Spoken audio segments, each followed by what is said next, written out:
अस्सलाम वालेकुम बच्चों, उम्मीद है आप सब लोग खैरियत से होंगे। आज हम ये चैप्टर शुरू करने जा रहे हैं। आज इसको हम डिटेल में पढ़ने वाले हैं, एग्जाम के हिसाब से तैयारी करने वाले हैं। चाहे आप ये कभी भी देख रहे हो साल में, चाहे पेपर में आपके पास 10 महीने बचे हों या फिर 10 दिन बचे हुए हैं, हम आपको ऐसे तैयारी कराने वाले हैं कि आपके है ना फेडरल बोर्ड में 90% से ज्यादा मार्क्स आए। हम आपको इंपॉर्टेंट चीजें एग्जाम्स में क्या क्या एग्जामिनर को चाहिए होता है, ये हमारा पहला लेक्चर नहीं है। तो अगर आपको कुछ चीज समझ ना आए, कंफ्यूजन हो, तो वो इसलिए क्योंकि आपने पहला लेक्चर नहीं देखा हुआ। तो भाई पहला वाला लेक्चर देख लो और ऑर्डर में चलो, बगैर शुरू के कॉन्सेप्ट्स को पढ़े हुए ये आपको कंफ्यूजन, ये पहला लेक्चर नहीं है। अगर आपको पहला लेक्चर देखना है और बाकी सारे चैप्टर्स के भी और इन सारे सब्जेक्ट्स के भी, तो भाई आप जाओ हमारे कमेंट सेक्शन में, यहाँ पे डाली हुई है 4 लिंक।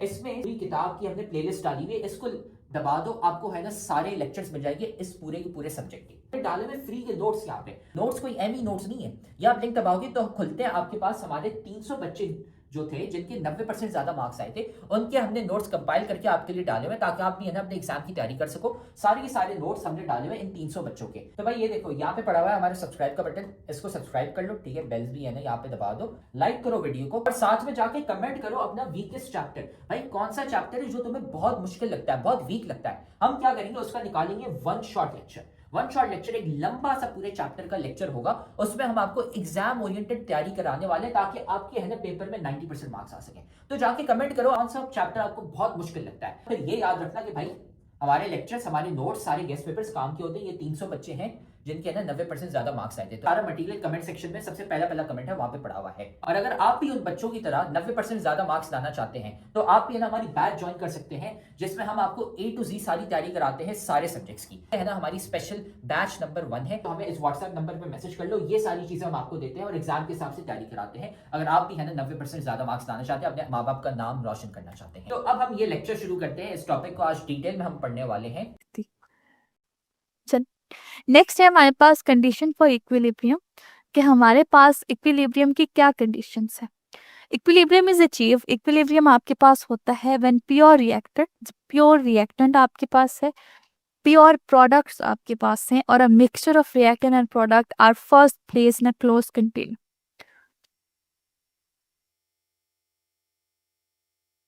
आपके पास इक्विलिब्रियम आता है जब आपके पास प्योर प्रोडक्ट्स, प्योर रिएक्टेंट और रिएक्टेंट प्रोडक्ट का जो मिक्सचर है वो हम क्लोज कंटेनर के अंदर रखते हैं। In each such cases, the forward and backward movement में tank occurs at the same time. अब इसमें क्या होगा कि जो फॉरवर्ड और बैकवर्ड की मूवमेंट है वो टैंक में एक साथ होगी। This leads to a situation where the concentration of reactant product remain the same indefinitely as long as the following conditions are met. इसकी कंडीशंस आपके पास क्या आएंगी, सिचुएशन आपके पास क्या आएगी जब आपके पास ये कंडीशन सेम होंगे।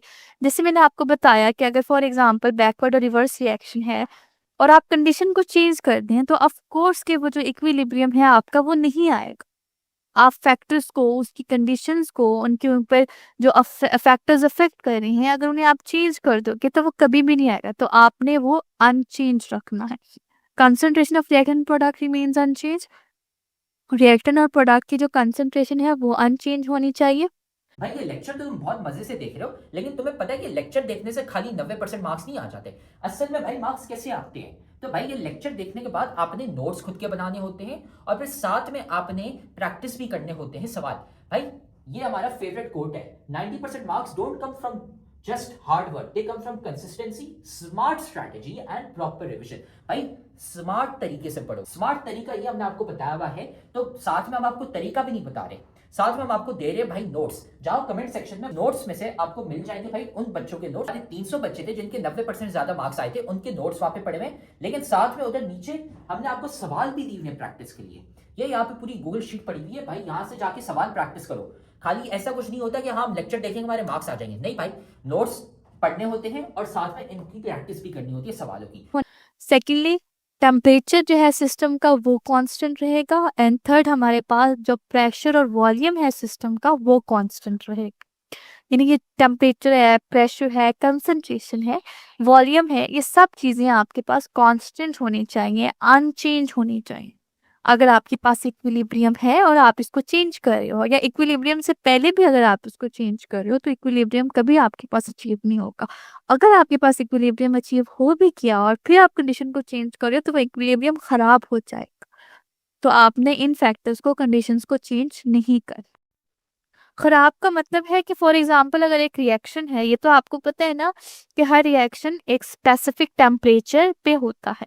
लेट्स ओके मैं आपको बताती हूँ। उन्होंने यहाँ पे आपको एग्जांपल दी और उन्होंने आपको फर्स्ट एग्जांपल, ये वाली जो एग्जांपल उन्होंने आपको दी है, और ये उन्होंने कंडीशंस लिखी। मैं क्या करूं, मैं टेम्परेचर 450 डिग्री सेंटीग्रेड है, मैं उसको पहले 450 डिग्री दे रही हूँ मैं, और एकदम मैं उसको चेंज करके 300 पे कर दूं। मैं 200 एटीएम से प्रेशर कम करके 100 एटीएम पे कर दूं। मैं इसको बढ़ा भी सकती हूँ। मैं टेम्परेचर लेट्स से मैं 600 पे कर दूं। मैं जो प्रेशर है वो मैं 300 पे कर दूं। तो ये मैं क्या कर रही हूँ, ये मैं डिस्टर्ब कर रही हूँ। जो मुझे उनको देनी चाहिए मैं वो नहीं दे रही हूँ। तो ऐसी सूरतों में इक्विलिब्रियम नहीं बनेगा। अगर बन गया है तो फिर भी वो खराब हो जाएगा। इक्विलिब्रियम आपके पास नहीं बनेगा, यानी जो रेट ऑफ रिएक्शन है वो नहीं बने। तो उम्मीद है अब आपको है ना ये टॉपिक समझ आ गया होगा। हमने सारे के सारे सब्जेक्ट्स और सारे के सारे चैप्टर्स के हमने नोट्स डाले हुए हैं, लेक्चर्स डाले हुए हैं। इधर कमेंट सेक्शन में चले जाओ, नोट्स पढ़े हुए हैं, लेक्चर्स पढ़े हुए हैं, गेस्ट पेपर भी हम आपको दे रहे हैं और इंपॉर्टेंट चीजें भी बता रहे हैं ताकि आपको है ना एग्जाम की डेट्स भी पता चल जाए और आपका एग्जाम मिस ना हो जाए।